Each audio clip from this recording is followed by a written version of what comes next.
कृष्णा कथा कहानी चैनल में आपका स्वागत है। बृहस्पतिवार की व्रत कथा और विधि। इस दिन भगवान विष्णु की पूजा होती है। दिन में समय एक बार भोजन करें, पीले वस्त्र धारण करें, पीले फलों का प्रयोग करें। भोजन भी चने की दाल का होना चाहिए, नमक नहीं खाना चाहिए। पीले रंग का फूल, चने की दाल, पीले कपड़े तथा पीले चंदन की पूजन करनी चाहिए। पूजन के पश्चात कथा सुननी चाहिए। यह व्रत करने से बृहस्पति देवता अति प्रसन्न होते हैं तथा धन, अन्न और विद्या व रूपवान पत्नी का लाभ होता है।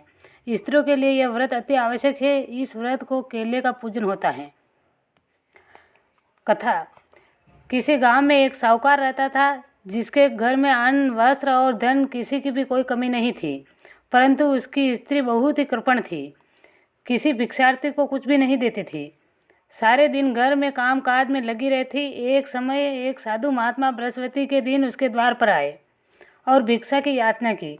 स्त्री उस समय घर का आंगन लीप रही थी। इस कारण साधु महाराज से कहने लगी कि महाराज, इस समय तो मैं घर लीप रही हूँ, आपको कुछ नहीं दे सकती, फिर किसी अवकाश के समय आना। साधु महात्मा खाली हाथ चले गए।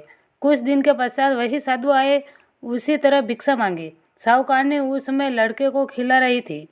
कहने लगी, महाराज, मैं क्या करूं, अवकाश नहीं है, इसलिए आपको भिक्षा नहीं दे सकती हूँ। तीसरी बार महात्मा आए और उसने उन्हें उसी तरह से टालना चाहा, परंतु महात्मा जी कहने लगे कि यदि तुमको बिल्कुल ही अवकाश हो जाए तो मुझको भिक्षा दोगे। साहूकार ने कहने लगी कि हाँ महाराज, यदि ऐसा हो जाए तो आपकी बड़ी कृपा है।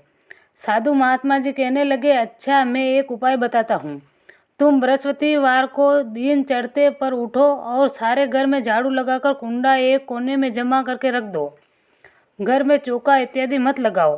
फिर स्नान आदि करके घर वालों से कह दो उस दिन सब हजामत अवश्य बनवाए। रसोई बनाकर चूल्हे के पीछे रखा करो, सामने कभी न रखो। सायंकाल को अंधेरा होने के बाद दीपक जलाया करो तथा बृहस्पति को पीले वस्त्र मत धारण करो, न पीले रंग की चीज़ों का भोजन करो। यदि ऐसा करोगे तो तुमको घर में कोई काम नहीं करना पड़ेगा।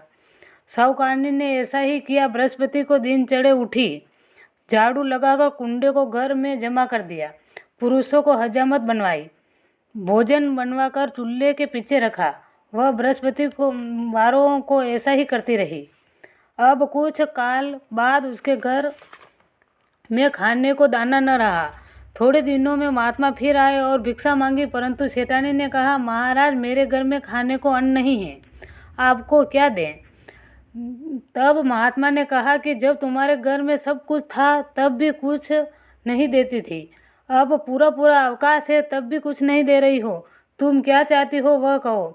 तब सेठानी ने हाथ जोड़कर प्रार्थना की, महाराज, अब कोई ऐसा उपाय बताओ कि मेरे पहले जैसे धन धान्य हो जाए। तब महात्मा जी को दया आई और बोले, बृहस्पति को प्रातःकाल उठकर स्नान के निवृत्त हो, घर को गौ के गोबर से लिपो तथा घर में पुरुष हजामत न करवाए। भूखों को अन्न जल देती रहो। ठीक सायंकाल दीपक जलाओ। यदि ऐसा करोगी तो तुम्हारी सब मनोकामनाएं भगवान बृहस्पति की कृपा से पूर्ण होगी। सेठानी ने ऐसा ही किया और उसके घर में धन ध्यान वैभव वैसा ही हो गया जैसा कि पहले था। बोलो बृहस्पति देव की जय।